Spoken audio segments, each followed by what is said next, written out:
changing from fractions to decimals and decimals to fractions. Pause the video and have a go at example 7 and 8. Example 7, we have to express 0.142 as a fraction. If we look at the place value, we've got units, tenths, hundredths and thousandths. So the 2 represents 2 thousandths. So collectively, that would be 142 thousandths. Now we need to simplify that. I can just spot a factor of 2 to begin with. So divide the top by 2 would be 71. And the bottom by 2 gives us 500. 71 is a prime number, so we can't go any further. Example 8. Express 5/8 as a decimal.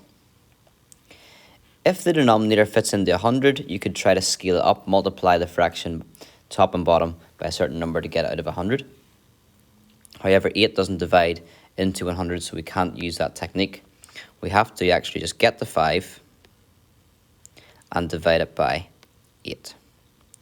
So 8 goes into 5 0 times. So we need to put a few zeros down because there's going to be numbers carried over here. So we carry over the 5. Remember to put in a decimal point. 8 goes into 50. 8 times 6 is 48. So that means 2 left over. 8 times 2 is 16. So that means 4 left over. And 8 times 5 is 40.